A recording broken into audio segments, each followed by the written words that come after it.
Hi అండి, ఈరోజు మేము చికెన్ బిర్యానీ చేస్తున్నాము. స్పెషల్ హాఫ్ కేజీ చికెన్ తీసుకున్నాము. ఇందులో మ్యాగ్నేట్ చేసుకున్నాము. ఫస్ట్ కారం, తగినంత సాల్ట్, పసుపు, అల్లం వెల్లుల్లి పేస్ట్, గరం మసాలా, మళ్ళీ చికెన్ మసాలా, ప్లస్ కొంచెం పుదీనా, కరివేపాకు, కొత్తిమీర వేసుకొని గార్నిష్ చేసుకొని పక్కన పెట్టుకున్నామండి.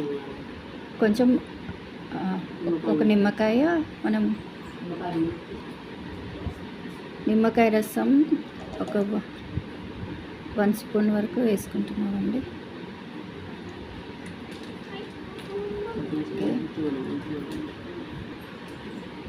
వేసుకొని ఇది మనము బాగా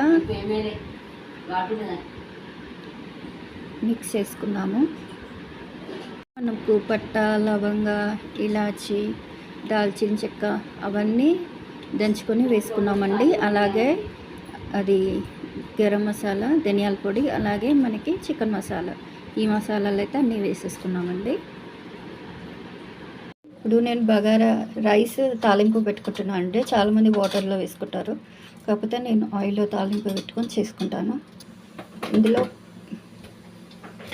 పట్ట, లవంగ, సాజీరా వేసుకున్నాను. తర్వాత బగారా ఆకు వేసుకుంటాను. మనం ఈ చికెన్లో మళ్ళీ వేయించిన ఆనియన్స్ వేసుకొని కలుపుకోవాలండి. కొంచెం ఆనియన్స్ వేసుకున్నాను. కొంచెం పుదీనా, కొత్తిమీర వేసుకున్నాను. కొంచెం అల్లం వెల్లుల్లి పేస్ట్ వేసుకున్నాము.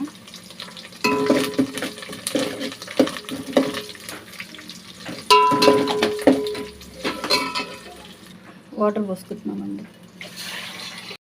తగినంత సాల్ట్ వేసుకుంటున్నాము. ఆనియన్స్ ఆయిల్ ఇందులో పోసుకుంటే అయిపోతుందండి. పోసుకొని మళ్ళీ కలుపుకుందాం. మనము కొంచెం ఆయిల్ పోసుకొని రాసుకున్నానండి. ఇప్పుడు దీంట్లో చికెన్ వేసేసుకుందాం. ఇలా స్ప్రెడ్ చేసి పెట్టుకుంటున్నాము.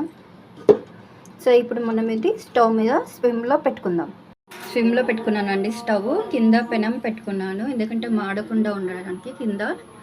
సో చికెన్ స్విమ్లో ఉడికించుకోవాలి. అప్పటివరకు మనకి ఇక్కడ రైస్ రెడీ అవుతుంది.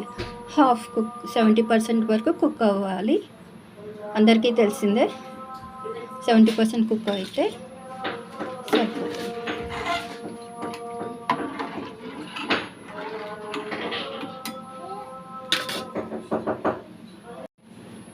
రైస్ వేసుకున్నానండి. ఇది మనకి హాఫ్ బాయిల్, 70% వరకు కుక్ అవ్వాలి.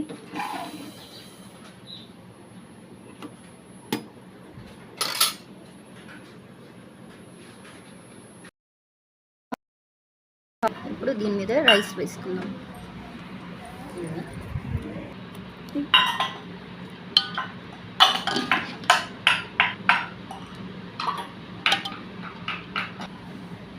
ఫ్రైడ్ ఆనియన్స్ మీద నుంచి వేసుకున్నామండి. మీద నుంచి కొంచెం కొత్తిమీర, పుదీనా వేసుకొని గార్నిష్ చేసుకొని ఇప్పుడు మనం మళ్ళీ స్టవ్ మీద పెట్టుకుందామండి.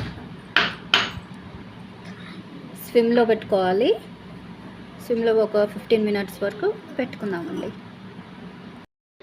వేడిగా చికెన్ బిర్యానీ రెడీ అండి నా స్టైల్లో. దీంట్లో మనం రైతా కలుపుకొని తింటే చాలా టేస్టీగా ఉంటుంది. Thank you for watching.